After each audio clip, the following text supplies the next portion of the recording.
क्या anti paper leak bill students के future को भी लीक प्रूफ बना सकती है?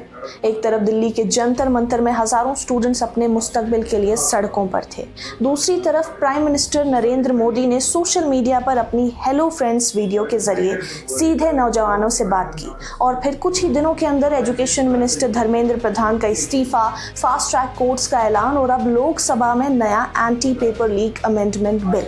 क्या मसला सिर्फ पेपर लीक का था या पूरे एग्जामिनेशन सिस्टम ही लीक हो चुके हैं?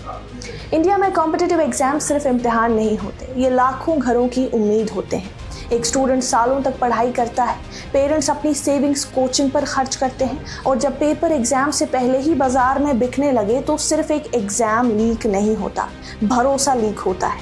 इसी भरोसे के टूटने ने इस दफा मुल्क भर में गुस्से को जन्म दिया। कॉकरोच जनता पार्टी या सीजेपी के स्टूडेंट्स ने लगातार प्रोटेस्ट किया। जंतर मंतर से लेकर पार्लियामेंट मार्च तक डेमोन्स्ट्रेशंस हुए, पुलिस एक्शन हुआ, ऑपोजिशन ने भी पार्लियामेंट के अंदर और बाहर इशू उठाया और आखिरकार सियासी प्रेशर इतना बढ़ गया कि एजुकेशन मिनिस्टर धर्मेंद्र प्रधान ने अपना इस्तीफा दे दिया। इसके बाद प्राइम मिनिस्टर नरेंद्र मोदी ने यूथ को एड्रेस करते हुए कहा कि उनके मुस्तकबिल से खिलवाड़ करने वालों को बख्शा नहीं जाएगा। उन्होंने फास्ट ट्रैक कोर्ट्स का ऐलान किया और अब government public examination prevention of unfair means amendment bill 2026 लेकर आई है। बिल में आखिर है क्या? गवर्नमेंट के मुताबिक पेपर लीक इन्वेस्टिगेशंस 2 महीने के अंदर मुकम्मल करनी होंगी। हर state fast track courts designate कर सकेगी।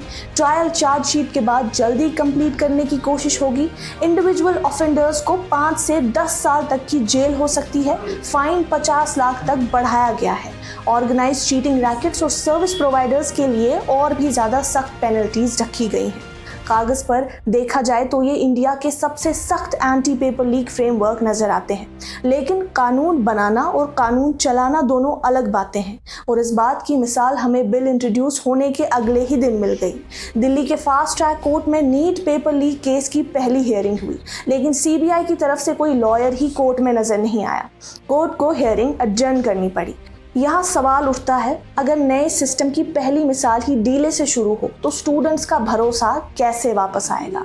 और असल चैलेंज सिर्फ पनिशमेंट का नहीं, चैलेंज है प्रिवेंशन का। इंडिया ने पिछले कुछ सालों में पेपर लीक स्कैंडल्स की लंबी लिस्ट देखी है। नीट यूजी 2024 कंट्रोवर्सी जिसने पूरे मुल्क को हिला दिया। यूजीसी नेट 2024 एग्जाम कैंसिल करना पड़ा। सीएसआईआर यूजीसी नेट 2024 पोस्टपोन हुआ। Bihar teacher recruitment paper leak allegations. UP police constable recruitment 2024 exam cancel हुआ क्योंकि पेपर लीक हुआ। और इसी तरह पिछले 2 दहाइयों में 40 से ज़्यादा बड़े पेपर लीक स्कैंडल्स रिकॉर्ड हुए जहाँ लाखों कैंडिडेट्स मुतासिर हुए। यानी मसला किसी एक एग्जाम का नहीं, मसला एक पूरे इकोसिस्टम का है। एक्सपर्ट्स का कहना है जब तक एग्जामिनेशन चेन के हर स्टेज को सिक्योर नहीं किया जाएगा, question paper printing, transportation, digital encryption, biometric verification, examination centres की ऑडिटिंग और ऑफिशियल्स की अकाउंटेबिलिटी, तब तक सिर्फ सजा का खौफ ऑर्गेनाइज्ड माफियाज को रोक नहीं पाएगा। इसलिए अमेंडमेंट बिल सेंटर को एग्जामिनेशन प्रोसेस की हर फेज के लिए डिटेल्ड स्टैंडर्ड्स बनाने का भी इख्तियार दिया गया है। लेकिन एक और पहलू भी है, इस पूरी मूवमेंट ने सिर्फ पेपर लीक नहीं बल्कि यूथ की सियासी ताकत भी दिखाई। महीनों तक प्रोटेस्ट हुए, सोशल मीडिया कैंपेन्स चलती रहीं, पार्लियामेंट रुकती रही और आखिर में गवर्नमेंट को रिफॉर्म्स लाने पड़े। ये दिखाता है कि जब स्टूडेंट्स मुत्तहिद हो जाए तो पब्लिक पॉलिसी भी बदल सकती है। अब देखना ये होगा कि क्या ये बिल वाकई पेपर लीक माफिया को तोड़ पाएगा या फिर ये भी उन कवानीन की लिस्ट में शामिल हो जाएगा जो सिर्फ फाइल्स में सख्त नज़र आते हैं मगर ग्राउंड पर इम्प्लीमेंटेशन कमज़ोर रहती है। क्योंकि स्टूडेंट्स को सिर्फ नए कानून की ज़रूरत नहीं, उन्हें एक ऐसे एग्जामिनेशन सिस्टम की ज़रूरत है जहाँ मेहनत का फैसला पेपर लीक नहीं मेरिट करे। ये थी आज की रिपोर्ट। मज़ीद ऐसी रिपोर्ट्स के लिए देखते रहिए कश्मीर ऑब्जर्वर।